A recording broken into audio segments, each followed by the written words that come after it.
Good evening, everyone. Ryan Cunningham with you tonight. News Radio 1310 KNOX 107.9 FM and KNOXradio.com. Happy to be with you this evening as we change things up a little bit from our normal nighttime routine and bring you a high school drama production this evening from Sacred Heart. Let's talk to you a little bit about why it is that this is going to happen tonight. Coronavirus has affected a number of things that involve our high school students. Sports are not the only ones. Learning are not the only ones. Those are the two that seem to come to mind for a lot of people. But let's face it, just about everything has been affected in some way, shape, or form by coronavirus, and it's no different with drama. Sacred Heart approached us with a novel idea that they had come up with and asked if we would partner with them. And obviously we said yes instantly because this sounds like it's going to be a really, really good night. This will be a production of the Sacred Heart Drama Department tonight. The Drama Department has put together and recorded a production that will be called the Radio Play Disaster. And what you're about to hear is a recording that was done as a drama production by Sacred Heart drama students. These would be students that would normally be putting on a play on stage for their parents, their classmates, their grandparents, other family members, and members of the community to come in and take in as a production of the arts. And with coronavirus, that type of atmosphere just isn't safe or healthy for them to go through right now. So they've made a switch, and they're using great old technology, right, radio, to bring the production to their families. And so right now, a number of families that are involved with Sacred Heart High School are tuning in to KNOX so that they can hear this drama production. Now, it's called the Radio Play Disaster. And here's a little prognosis of what you're about to hear. Self-proclaimed genius Harlan Bean is ready to make history with his science fiction radio masterpiece, Battle of the Planets. But when the broadcast is in the hands of an ambitious actress with her own vision for her character, several terrified last-minute replacements jumping in, and a disgruntled sound engineer out for revenge, the mayhem in the studio makes an alien invasion look like a piece of cake. This is radio going hilariously off the rails. In fact, it's supposed to be a production that shows you what happens when radio goes crazy, not just a war of the worlds. We're looking forward to it tonight, and we appreciate all of you for joining us this evening. The Radio Play Disaster, as performed by the Sacred Heart Drama Department tonight. Thank you for joining us on KNOX. What you are about to witness tonight is real. The events of this broadcast are taking place in the United States of America at this hour. There are no actors. There is no script. Everything you hear tonight is true. Here. The role of Cletus will be played by Sir Brinsley Catamount, on loan to us from Cambridge, England. Here. The role of Delilah will also be played by Sir Brinsley Catamount, on loan from Cambridge. Is this correct? Where are Andrew and Julia? They said they couldn't make it. Something about not being paid enough and feeling it wasn't worth it and... yes. Despising the ground you walk on. Not acceding to their list of demands. All right. General dissatisfaction with the incompetence of the artistic director. Who is the artistic director? I am the artistic director. Oh, seems they have a problem with you, then. Oh, Miss Flanders, I see you've decided to show up. I hope tonight's performance will go better than the dress rehearsal, in which you were a disaster. And good evening to you, Harlan. Mr. Bean, please, show a little respect, since you have respect for the material. Did you fix the heat laser effect? I did. Can I hear it? That's terrible. It's a heat laser. It sounds like a flatulent duck. What does heat sound like, Harlan? Mr. Bean. It sounds just like that. Not to interrupt your argument, but why are you saying there are no actors? And then announcing that one of the actors is going to be different tonight. I don't understand. Think about what you're saying. Everything you see tonight is true. The role of Cletus will be played by Brinsley. Sir Brinsley. Never underestimate the stupidity of the audience, Max. They will believe what I tell them to believe. I can't wait for this show tonight. Panic in the streets, calls in the police departments, sure to get the highest ratings in the history of this station. Battle of the Planets announces a new talent on the literary scene, the meteoric rise of Harlan Bean. The stage is set. The actors are prepared. Glory awaits. Oh, sorry, I was trying to make a flatulent duck sound. I can have you replaced, you know. Actors, to your places.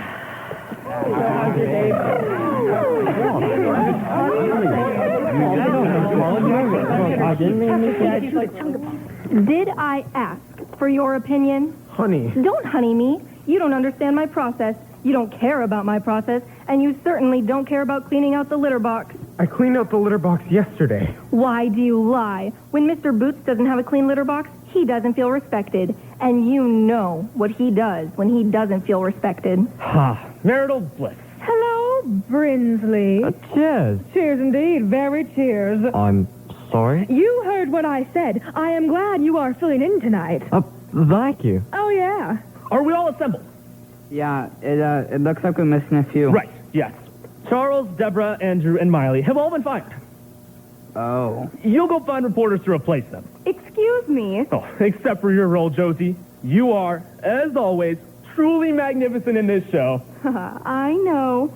So, you need me to find 5 out of the 6 reporters right now? Yes, the others were terrible. You'll be fine. I'm sure you'll figure it out.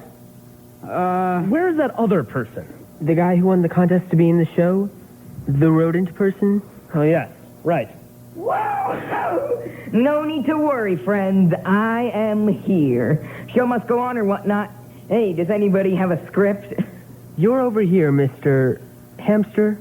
Your last name is Hamster? It's my stage name, Furious Hamster. Like it, I love it. So I was thinking, what if my character was more awesome? I'm loving this show, but I do not have a big enough part. I'd like to second that. I also don't have a big enough part. You've kept all the best parts for the men. Thank you. That's what I was going to say. It's sexist. It's disgusting. You can have some of my lines. I don't understand them anyway. Does my astronomer character need to say all those big words? No, no one changes the line. Sorry, I'm late. Just spent a little time near death on the way here. I'm okay. Are you feeling all right? Completely fine. So much better. I was sick earlier today, but now I'm perfect. So excited to be here. Adrian, Harlan rewrote your speech last night. He what? Difficult as it may be to believe, but I made it even more incredible. But I had the other one memorized. You don't need to memorize your lines for a radio show. Just read it from the script. But I have the thing where I have problems when I read. I'm glad you're open to changing lines. I'm not open to changing lines. I'm open to me changing lines. Yes, but I work best when I'm not tied to a script. A real actor looks at it once, then tosses it into the garbage. Does anybody have a better music stand? You're fine. Actors perform scripts as written. That's their role, to execute my vision. What about my vision? I'm the only person allowed to have a vision. Because I have ideas for my character, and they're at odds with the piece of lurid trash that you've written. Consider this. Patricia Dunbar, age 23, is mayor. She is 60 years old. Impossible! Patricia is 23. She's over her head, but she's also a tough-as-nails young woman. She never went to college. She never wanted to be mayor, but she's going to clean up this town. From the aliens. Then why is she married? Because she made a terrible mistake, and now she's chained to a deadbeat loser as first husband. Someone who questions her in front of her boss and makes outrageous demands about the snacks in the pantry. Is it a crime to have popcorn every night? It should be. Just use the I script. never should have married you. You are 60, dowdy, unimaginative, and about to be slaughtered in a laser storm. Most people would die for that role. And you are her supportive, dutiful husband who survives. Why does he survive when he's clearly marked for death? The time for arguing about the script is not 5 minutes before we go on air. What if I fought the aliens and won? Girls need more heroic role models. You are fighting an alien intelligence vastly superior to mankind. But not womankind. Think about it. All the men get killed. Who fights the aliens and wins? Ladies. Because we're not idiots who require popcorn every night. I like popcorn. Every night, Branford? You need it every night? That is an addiction and a personality defect. Stick to the script, please. I wouldn't need to eat popcorn every night if I had a wife who was nice. Real men don't eat their dinners out of a bag every night. Real woman cook. Please, all of you, read the script as I wrote it. It's completely perfect. You rewrote my part last night. Once again, I have a problem. I made it even more perfect. What about the ending? The end is even more perfect than the rest of this perfect play. Think of it. In the din of war, a single, solitary voice asks, is anyone out there? And the answer is silence. Simple. Devastating. Elegant. Award-winning, I dare say. Kind of a downer. A downer? It is devastating. I was Tanya. What if we just blow up the spaceship? No, absolutely not. This is not hackwork. This is art.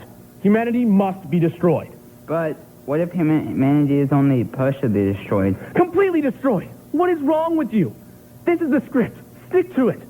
I have more talent in my pinky finger than the rest of you simpletons combined. Do your job. Our performance tonight will be the stuff of legend. Trust my genius. Battle of the Planets will be remembered forever. Clap for yourself. Clap.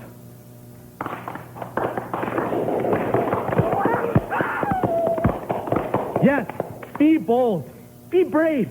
Be resolute. Our glorious play marches into history. Ready?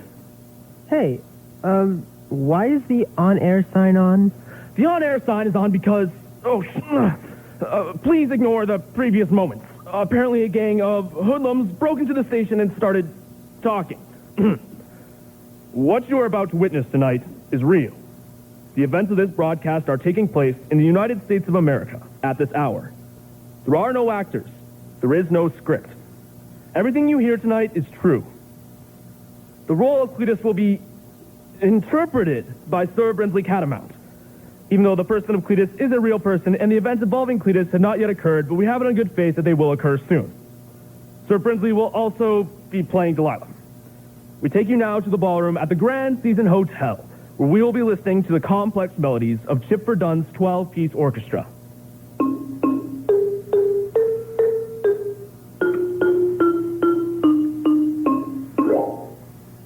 I meant, of course, the emotionally devastating spare harmonies of Chip Verdun and his neo-futuristic experimental ensemble.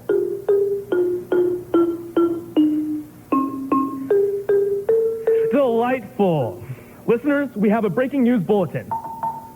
Yes, we have it. We take you to the observatory at Brown University in Rhode Island. Thank you, my name is...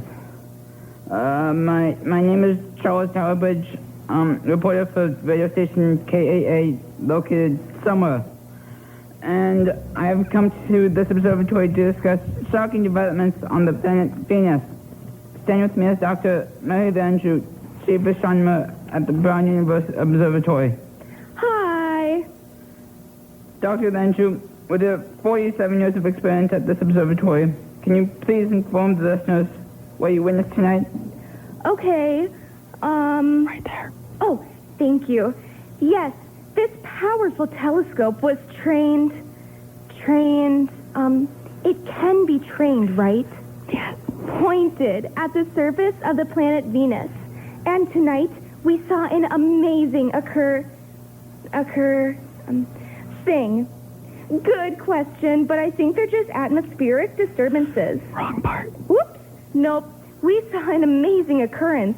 Regular explosions on the surface of Venus at consistent intervals. And what do you make of these explosions? Good question, but I think they're just atmospheric disturbances. If I might interject, Doctor, Could you please state your name for the video audience? I am the assistant to Dr. Mary Landrew. I have no name because I was not considered to be important. Let's call me Bobby. Very well. What is it you were going to say? Good question, but I think they're just atmospheric disturbances. These explosions are not consistent with any known phenomena on the planet Venus. I do not know what is going on, but I am frightened. There is no need to be frightened, assistant. These phenomena happen all the time. Phenomena. I'm sorry? Phenomena. That was the word you were looking for, Doctor. Sure. Very well. Thank you. Yes, this powerful telescope was trained... Oh, shoot. I'd like to say one more thing, since you may not hear from me again. These are dark times with alien intelligences capable of toying with humanity as a child plays with a spider. We know not what sinister design as other planets may... And we're back. Thank you for that insightful interview. Once again, we return you to the simple, almost childlike sounds of Chip Verdun and his solo xylophone. Ahem. We interrupt this broadcast with the follow... That's enough. Chip! Yes, go ahead and put the soprano back in the closet where you found her. Yes, once again, we are interrupting to... Still got it. We take you now to the chief of the National Meteorological Society, Andrew Jessup. Yes, hello. This is reporter David Davidson, coming at you now from the National Meteorological Society. With me, Andrew Jessup, a grizzled veteran of numerous foreign wars and a meteorologist. Where is he? I don't know. I can't find him. Yes, he'll be here any moment. Any moment, we realizes that he's supposed to be on the radio right now. This is Andrew This is Jessup. Andrew Jessup. Right, yes. Could you please describe what you have observed happening in the upper atmosphere? Well, at just over 8 p.m. this evening, shortly after the mysterious phenomenon on the planet Venus. Phenomenals. we track several We track intrusions several into our intrusions upper into our atmosphere upper consistent with atmosphere natural consistent with meteorological meteorological phenomenals. phenomenals. I track them. Actually, I track them. Sorry to be confusing you, but I have trained a pet seal to mimic my words moments after I say them. I have trained a pet seal to mimic my words before I say them. I will put him in his cage now. If anyone is going in the cage, it is the pet seal that got here moments too late because I am first. Okay, Andrew, grizzled manly man. I am more of a grizzled manly man than you'll ever be. Okay, could you speculate as to what these phenomenal are? Nothing to be worried about. Nothing to be worried about. Nothing to be worried about. Thank you very much, Mr. Jessup, and his trained seal. We return you now to the music at the Grand Season Ballroom. I'm free later. I never mix business with pleasure, I'm afraid. Oh, it won't be pleasurable. Then you have my undivided attention. Ah, yes. The sounds of music. In these troubled times, they truly are a balm for the soul. Ciao, Brittany. Still got it. But once again, I'm afraid we have a breaking news bulletin. Word has come to our station that there has been an explosion at a small farm just outside of Elmos Corners, New York. We take you now to a reporter who has just arrived on the scene. Thank you. This is David Davidson, the reporter. But not to be confused with my twin brother, David, also Davidson, who was reporting on conditions at the observatory nearly 1,000 miles away. I'm standing in a field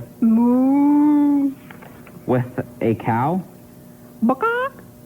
and several chickens, but and also a menagerie of tropical creatures Daddy, no. who have just died. No, I'm fine, son. Don't worry. Correction. The animals have been grievously injured, but seem to be recovering quickly. What I am looking at is an ordinary cornfield rent by a smoking crater.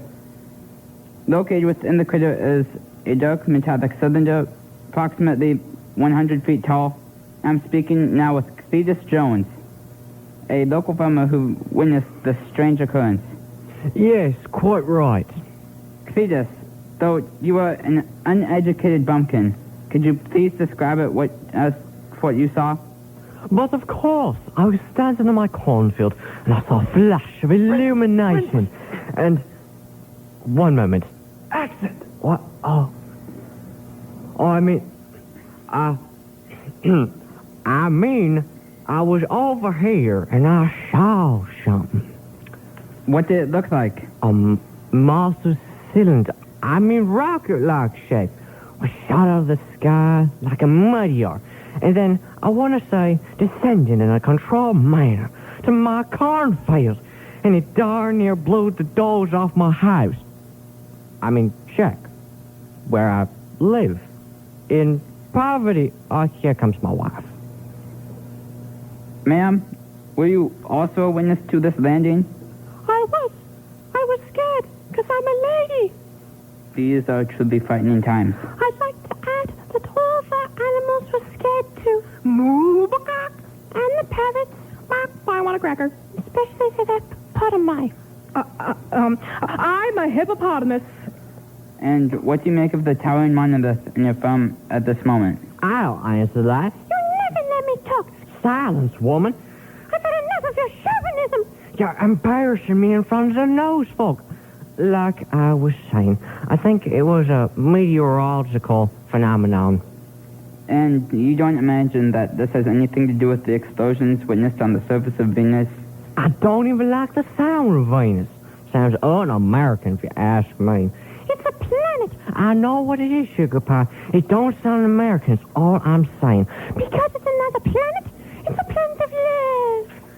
It ain't no planet of love.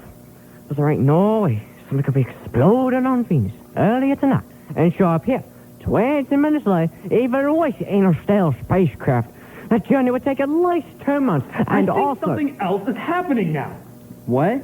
Literally anything else is happening. Oh. Right. That sound you hear approaching is a military vehicle? That sound is a military vehicle pulling up. I shall describe it visually since we're having problems with our audio. Yes, it is a state-of-the-art ground transport. Truly an impressive example of America's military might. 8 giant wheels and a bell. Truly the most impressive bell I've ever seen. Sure to inspire awe and fear into our nation's enemies. And there is a soldier approaching me. His boots, which are state-of-the-art with tactical heels on the soft earth of this corn farm. And we're waiting for him to say something. America! Yes, I am standing with a member of America's military force. Whoa, hey, Mom. Yes, I'm on the radio. And what do you make of this strange device? I don't know, but I don't like it. I also don't like it. And what do you propose to do about it? I'm about to investigate. A great suggestion, but oh my goodness, something's happening. A metallic panel is opening on the side of the cylinder, and emerging from the darkness within appears to be a tubular appendage. Hey, you! We don't appreciate your tubular appendage. Whoa! No response from the cylinder. I'm gonna approach the cylinder now. With the extreme manly confidence of America's fighting men, the American soldier is only 20 or 30 paces from the device and... Oh no. I can barely describe what I'm seeing now. Did I step on a duck? I'm not sure what that is. Oh, it's a laser. Oh.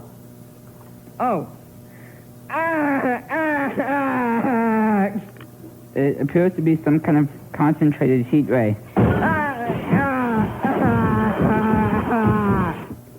Our brave soldier has been completely disintegrated by the... And yet the echoes of his final screams remain in the air. Did you see that? It's coming right for us. This hurts.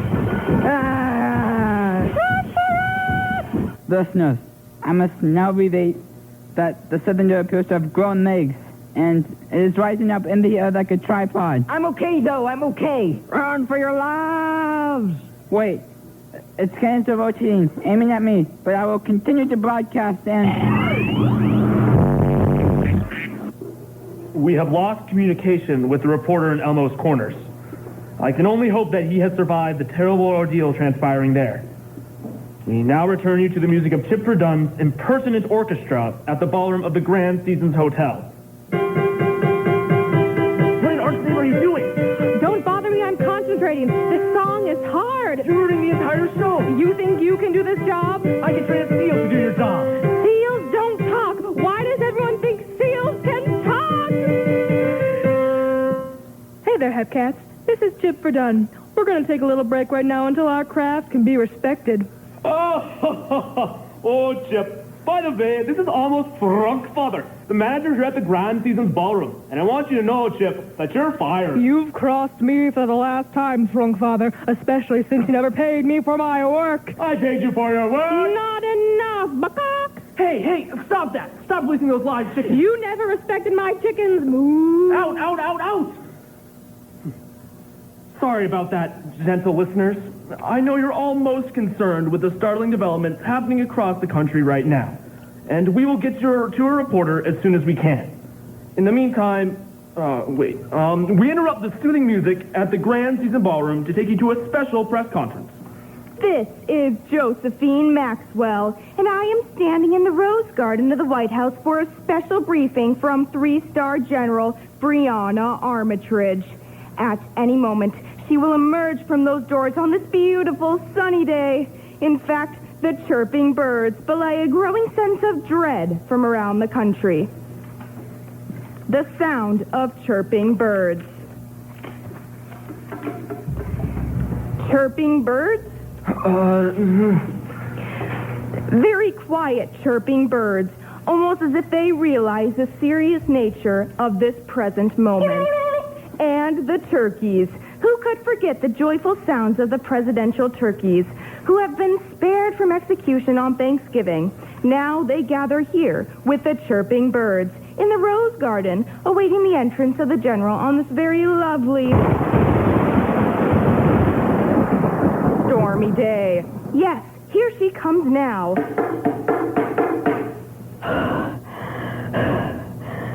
Thank you, reporters. My name is General Brianna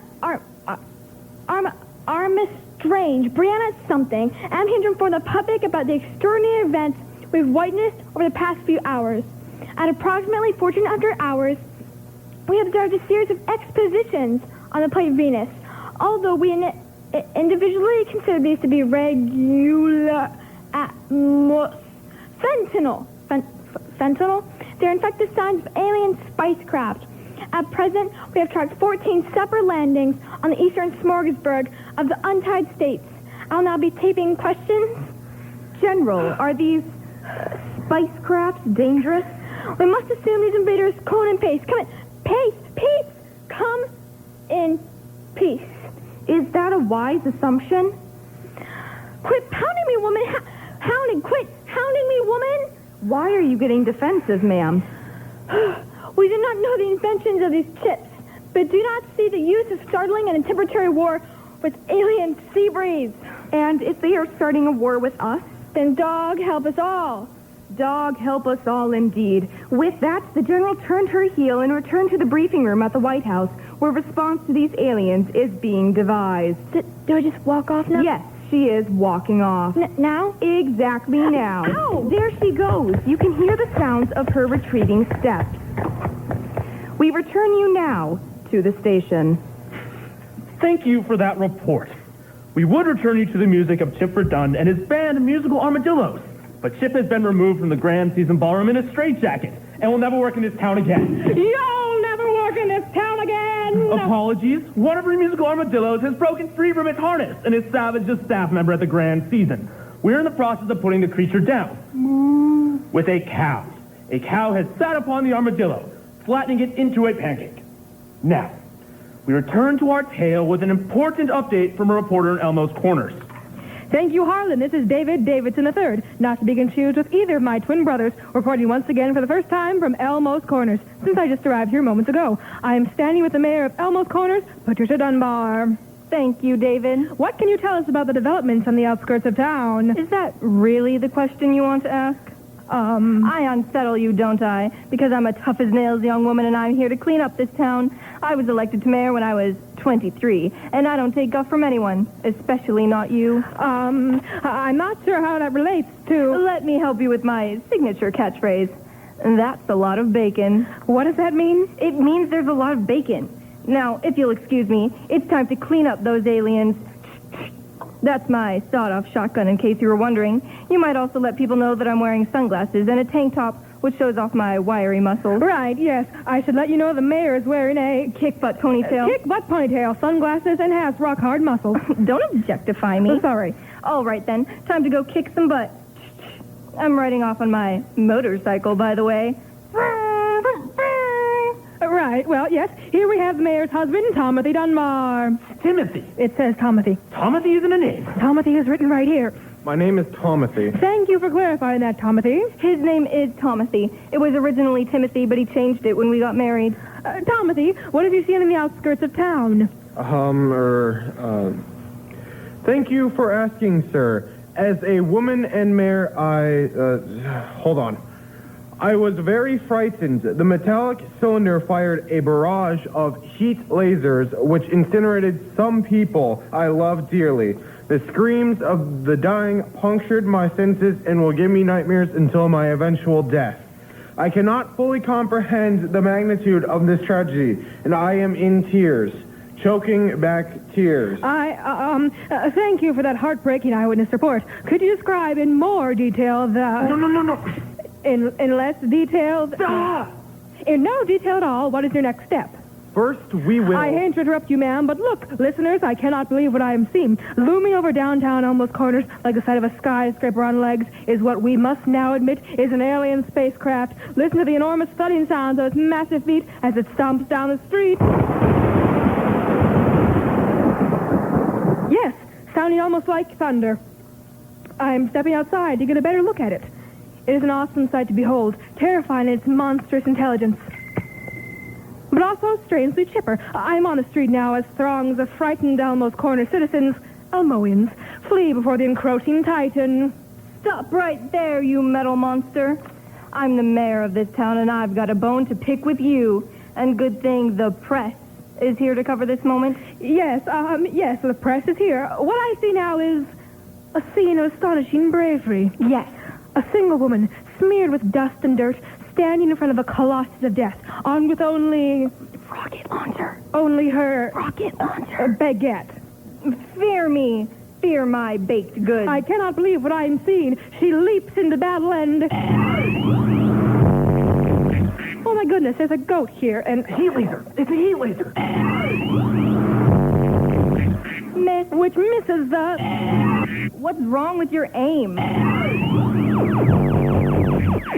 The alien ship appears incapable of hitting her with its weapons of death. You tried your best, alien ship. Now it's time for me to try my best. I'm tossing aside this baguette and picking up... It appears to be a strudel. This strudel, which is well known to be toxic to alien and human life. If I manage to place the strudel into the weak point in your armor, it's curtains for you. And that's a lot of fake. Leaping onto her feet with the agility of a jungle cat, the mayor of Elmo's Corners clambers up the... I'm afraid we have lost the feed from Elmo's Corners. Surely they're all dead now. We are just now receiving some audio from another transponder nearby. Oh, I'm dying. Oh, no, I'm completely dead. They got Gina. Haunting. Listeners, events continue to transpire at a dizzying speed, faster than I can relate. Reports are coming in of more than 24 of the strange alien craft descending from the sky, all over the eastern seaboard. Landings in Connecticut, New Jersey, and Staten Island. It seems New York City is their inevitable target. We take you now to a reporter embedded within the U.S. military as they develop a response to the civilization-threatening event. This is David Davidson IV. This is actually Josephine Maxwell. Oh, thank goodness. I'm not here. This is Josephine Maxwell, reporting from the cockpit of the flagship of the 3rd Armored Battalion. That sound you hear is the whirring engine of American know-how, unleashing the full fury of 1,800 horsepower. With me are the brave men and women of our military forces, clad in loose-fitting dungarees with matching camouflage sashes. Their belts and boots gleam like the hardened shells of so many monstrous beetles, tamed by technology and harnessed to the service of destructive power. I am sitting next to a young woman, her brown eyes wide with the enormity of her task, and her lovely dimples belying a seriousness of purpose that could only be matched by the ancient armies of Sparta.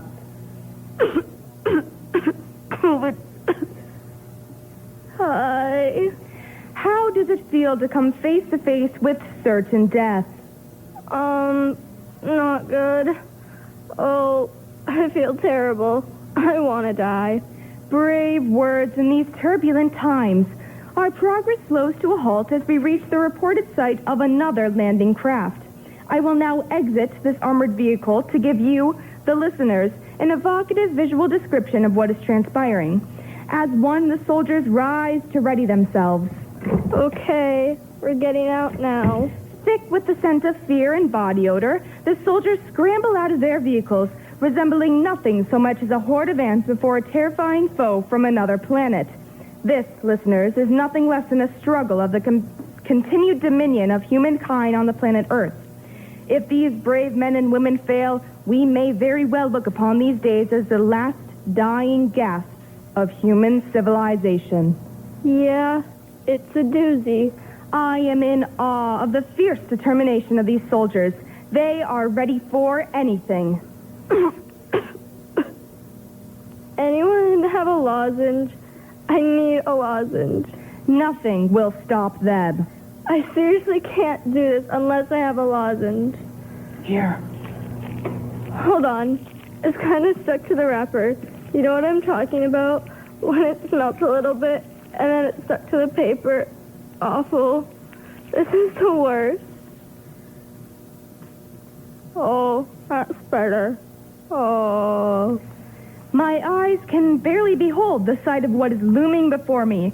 3 monstrous objects, nearly 100 feet in height, standing upon a tripod-like structure of... I'm taking you out, aliens. Oh no, the tubular appendage has got me. Almost faster than the eye can see, a snake-like coil of black metal has shot from an opening on the side of... The tubular appendage is strangling me. I'm being taken into a vat of chemical in order to be skinned. I cannot attest to the accuracy of... Ouch! Oh no! Oh, there goes my skin. Oh, this is terrible. There is no time to mourn that nameless soldier as... Let my wife know I love his her. cries fall on deaf ears as... Her name is Jenny Hamster. She lives at 1447 Randolph Street. His sacrifice will... Apartment 6B, Schenectady, New York. A moment of silence for the... 14287. She can also take phone calls. He is dead. Placed into a vat of acid, his entire form has been transformed into a clear liquid and shot from a port on the side of the vehicle as slobbering goop. Dead. The other soldiers look in horror. Oh, that's better. Sometimes you gotta have two. Oh, man, my throat is killing me. Oh, wait. Let's let that thing have it, troop. 3, 2, 1, fire! Fire. With a deafening roar, the 50-millimeter cannons recoil as one, launching a cavalcade of ordnance at the alien ship. With a roar. A roar. 3, 2, 1, fire! Charge! Listeners, I wish you could be here to see the charge of hundreds of military vehicles, like the charge of the Light Brigade or the very legions of man taking flight against Olympus itself. There has never been a moment like this in human history. Surely the aliens will crumble under our astonishing assault. Get them! Oh no! Oh! Ah! I cannot believe it. The smoke has cleared and the alien ships are completely undamaged, as if our power is no more threatening to them than a swarm of gnats. Heat lasers blast away at our vehicles, cleaving through them like a hot knife through butter. The carnage is unbearable. Oh no, help. Their gun turrets are turning on me now. I can see them. I see down the barrels of their extraterrestrial weaponry. They're gonna get you. Listeners, run for your lives. Run, escape into the woods. Our only hope is... Oh, she's dead. Oh no, they're coming for me too. Ah! We have lost radio communication with Josephine Maxwell. The dire news continues on this dreadful night. Listeners, from our location in New Jersey, I can just now see the alien craft heading across the Hudson River towards the skyscrapers of New York City. An eerie quiet seems to have descended on the city as if they were waiting, solemnly, for the end to come. Only the sad, almost pathetic sounds of a single piano punctuates the assault of the aliens. And the fleeing of the geese from the city, with their friends, as always, the cows. It is a quiet and solemn moment now. No sounds from anywhere. We interrupt this broadcast to bring you Chipper Dunn and his Good Time Orchestra, who have reassembled at the Grand Season Ballroom to the cheers of thousands of patrons.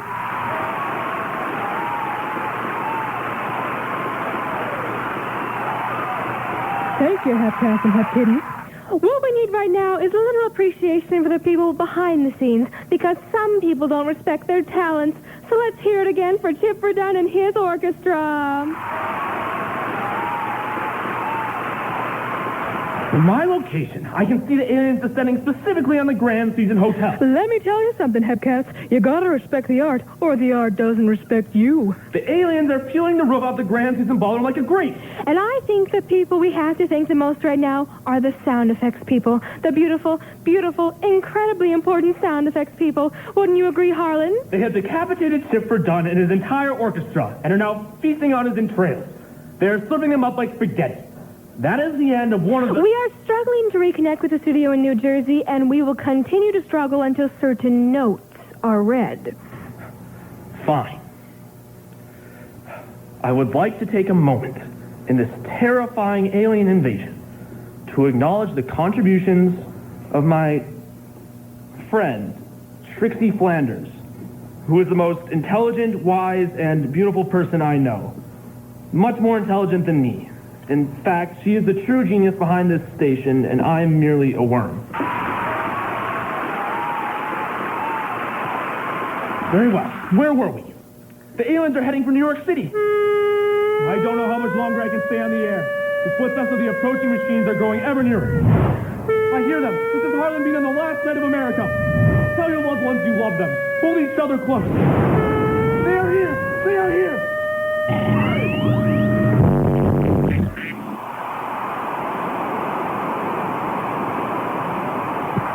This is Dr. Mary Landrew using a shortwave radio. I am trying to document the events as I have witnessed them. Hold on. Okay, there are like these big aliens going past. It's like terrible, and I'm like really sad for humanity. And, is anybody out there? Is anybody out there? Is there anyone out there? Is there? Hello. Oh. It's me, Patricia Dunbar. I actually fought my way out of the belly of one of those tripod thingies. Hoo boy, that's a lot of bacon. I am also alive. Yes. Me too, even though I don't have a name. This is Chipper Dunn reporting that my entire orchestra has defeated an alien spaceship with a trombone and a drum kit. I love you, America. Well, we killed all the aliens. Happy ending, everyone. I love you. Stuff it. This is David Davison V, signing off. Well, that is it then. My life is over. My career is over. I am a genius no longer. Hey, if I get a job writing my own play, I'll hire you as an assistant. Max, I assume the phone lines are clogged with people laughing at this debacle? Let me see. Hello? Is there anyone out there? Huh. No one is calling? Nobody. It's like nobody even heard it. That's weird. I stopped the broadcast, but the on-air sign is still on. Oh, whoops. The switch is reversed. You mean... We just broadcasted 40 minutes of dead air. And we're broadcasting now? It appears that way. Huh. Okay. No, what you are about to witness tonight is real. The events of this broadcast are taking place in the United States of America at this hour. There are no actors. There is no script. Everything you hear tonight is true.